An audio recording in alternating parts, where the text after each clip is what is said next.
Apa hukumnya membangunkan orang yang sahur dengan speaker masjid? Nah, ini dari kemungkaran yang harus diingkari.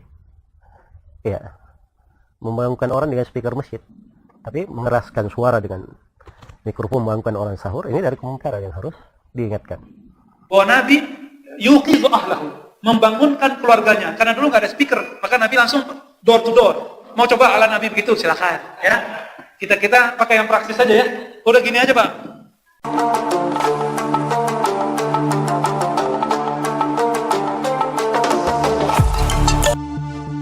Nyata tidak, kegiatan membangunkan sahur yang sudah mentradisi di masyarakat di bulan Ramadan adalah bid'ah dan bertentangan dengan sunnah Nabi Muhammad SAW. Sahur merupakan makan menjelang masuknya waktu subuh sebagai persiapan menjalani puasa seharian. Dalam sebuah hadis yang diriwayatkan Imam Ahmad, Rasulullah SAW menghimbau umatnya melaksanakan sahur di bulan Ramadan. An Anas radhiyallahu anhu qala Rasulullah SAW, tasahharu fa inna fis sahuri barakah.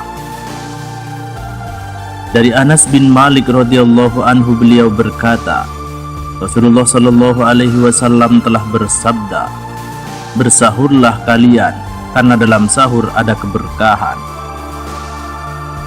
Selain itu, Rasulullah SAW menyarankan umat Islam mencukupi sajian sahur sehingga kuat untuk menjalani puasa.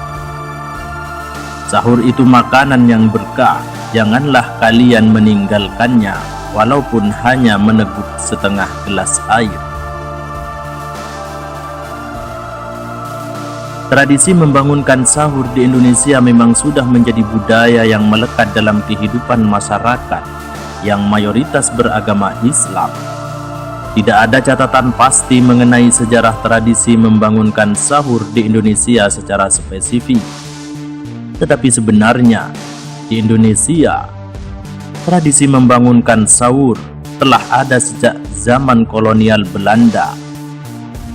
Dikutip dari buku Makanan dan Minuman Indonesia oleh Junardi, disebutkan bahwa pada masa itu para pengemudi pedati atau dokar seringkali mengendarai pedati mereka di sekitar permukiman warga untuk membangunkan orang-orang yang hendak sahur.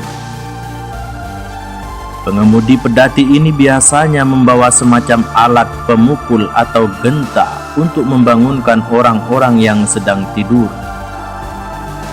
Setelah kemerdekaan Indonesia, tradisi membangunkan sahur semakin berkembang dan menjadi suatu bagian yang penting dalam kehidupan masyarakat Indonesia. Biasanya, di masjid-masjid atau musola-musola terdapat orang yang bertugas untuk membangunkan jemaah untuk sahur dengan pengeras suara, membunyikan beduk atau alat pemukul lainnya. Selain itu, sejatinya telah diketahui bahwa tradisi membangunkan sahur sudah ada sejak zaman Nabi Muhammad SAW dan umat Islam di Arab Saudi.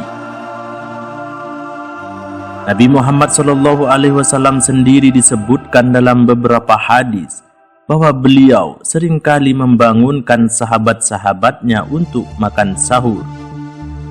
Saat ini, di Arab tidak jauh berbeda dengan bangsa Indonesia terkait tradisi membangunkan orang-orang untuk sahur. Seperti disebutkan dalam Ensiklopedia Peradaban Islam Makkah, penduduk kota tersebut memiliki kelompok-kelompok yang bertugas membangunkan orang-orang untuk sahur. Caranya dengan keliling kampung-kampung dan membawa lentera khas Arab atau fanus serta menabuh gendang atau duful baza secara berirama. Mereka juga kerap meneriakkan yel-yel untuk menyemarakkan suasana. Pada zaman Rasulullah SAW, upaya membangunkan warga Muslim untuk menunaikan sahur lebih terpusat dengan artian suara azan digunakan sebagai tanda dimulainya waktu sahur. Waktu itu Rasulullah Shallallahu Alaihi Wasallam memerintahkan sahabat Bilal bin Rabah untuk mengumandangkan azan sebagai tanda waktu santap sahur. Maka berdasarkan argumentasi tersebut, sebenarnya membangunkan sahur bukan merupakan perkara yang bid'ah sesat apalagi bertentangan dengan sunnah Nabi Muhammad Shallallahu Alaihi Wasallam. Tetapi yang perlu diperhatikan adalah caranya harus baik yang sekiranya tidak mengganggu ketertiban umum. Wallahu a'lam bissawab.